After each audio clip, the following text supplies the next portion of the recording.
Hello friends, வீட்டிலையே ரொம்ப ஈஸியாக பண்ணக்கூடிய கம்பு மாவு பணியாரம் எப்படி பண்ணுறதுன்னு தான் பார்க்க போகிறோம். இதுக்கு 2 கப் அளவுக்கு கம்பு மாவு எடுத்துக்கிட்டிங்கன்னா, இட்லி மாவு ஒரு 2 கப் அளவுக்கு எடுத்துக்கோங்க. கம்பு மாவு கடையிலே கிடைக்கும். அப்படி இல்லைன்னா நீங்கள் கம்பு வாங்கி நீங்கள் அரைச்சி கூட வச்சு யூஸ் பண்ணலாம். தேவையான அளவு உப்பு சேர்த்துக்கோங்க. இட்லி மாவில் ஏற்கனவே உப்பு சேர்த்துருக்கேன், அதனால் பார்த்து கொஞ்சமாக சேர்த்துக்கோங்க. தண்ணியும் தேவையான அளவு சேர்த்துட்டு ரொம்ப கெட்டியாக இல்லாமல் இந்த பதத்துக்கு மாவை கரைச்சி வச்சுக்கோங்க. இப்போ இது கூட வெங்காயம், பச்சை மிளகாலாம் தாளித்து போட்டு பணியாரம் செய்யணும். அதுக்காக கடாயில் 1 டீஸ்பூன் அளவுக்கு எண்ணெய் சேர்த்துட்டு கொஞ்சமாக சீரகம், கடலைப்பருப்பு 2 டீஸ்பூன் அளவுக்கு சேர்த்துக்கோங்க. கொஞ்சமாக பெருங்காயத்தூள், பொடியாக கட் பண்ண பச்சை மிளகாய். குழந்தைங்களுக்கு கொடுக்குறதா இருந்தால் நீங்கள் பச்சை மிளகாயை சேர்க்க வேண்டாம், அவாய்ட் பண்ணிடலாம். பொடியாக கட் பண்ண வெங்காயம் அதையும் சேர்த்துக்கோங்க.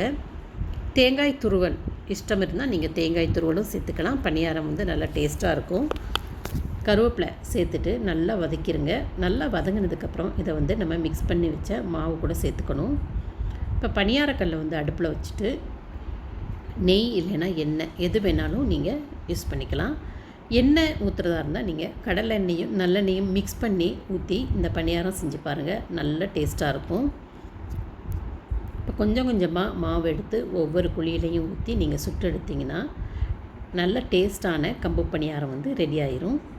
நல்ல மிதமான தீயிலே வச்சு சுட்டு எடுங்க. இப்போ இந்த கம்பு பணியாரத்துக்கு சைட் டிஷ் நீங்கள் தேங்காய் சட்னி, தக்காளி சட்னி, கார சட்னி, எந்த சட்னி வேணாலும் நீங்கள் வச்சு சாப்பிட்லாம்.